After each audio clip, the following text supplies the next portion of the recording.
Evening folks, well today we have the luxury of fishing the Swartkops River up in the Eastern Cape right by PE.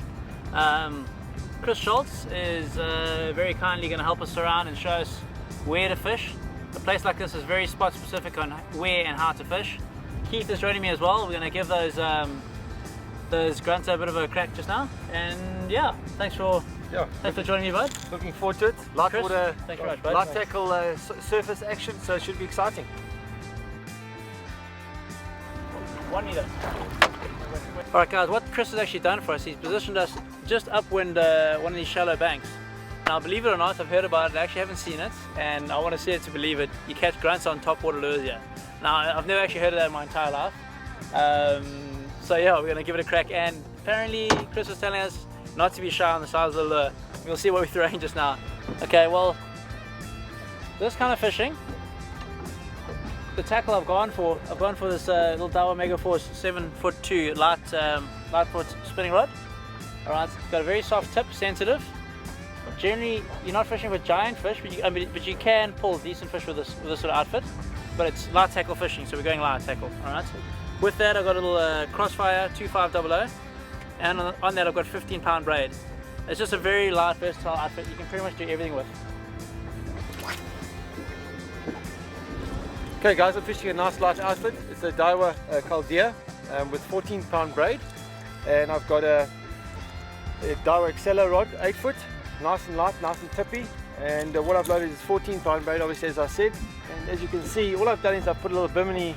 I don't really like using swivels unless the bait turns quite a bit. I put a little bimini in my line here with the improved Albright, the 17-pound fluorocarbon, and with a nice noisy surface lure.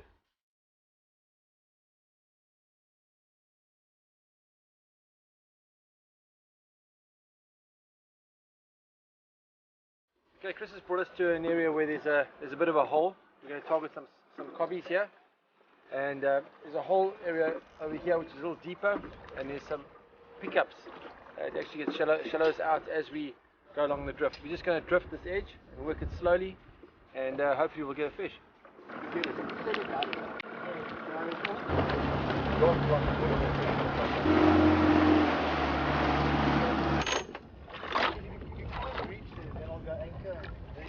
The one thing that you need to watch out for when you're fishing these surface lures is to just watch the seagulls, because often they'll come and pick up your lures when you're fishing them, when you're working them on the surface and that. So it's always best to just keep an eye on your lure, because if the seagull does pick it up, like I say, you're going to end up flying a kite for about 10 or 15 minutes.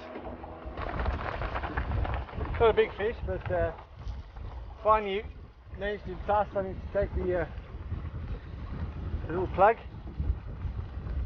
As you can see, the wind's picked up from the southwest, so it's making conditions a little difficult. That little guy, little Larry, ferocious little guy, going for that that plug was probably about a third the size of him. And we get back in the water, and hopefully we'll get a bigger fish.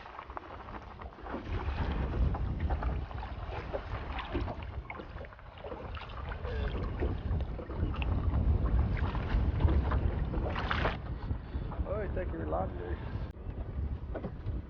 Little Larry, I think. That's a better one, eh? Chris partakes in the tagging program here, which is fantastic, and he's going to show us how. Beautiful little guy. So take the hook out quickly. Sorry. Okay, tag. Get the little guy back.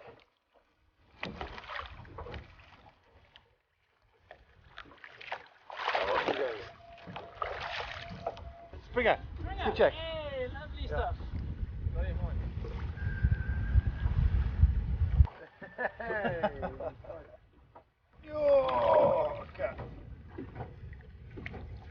Yeah, well, Chris just explained to me, the reason why we didn't grab that fish around his belly is just took it lightly on the tail and held it in the mouth. It's because it's got, the scales come off very easily, and you can damage that fish and kill it quite easily. So he prefers not to bring he prefers not to bring it out the water. He was reluctant to even bring it out the water for me, but that was the best result in the end.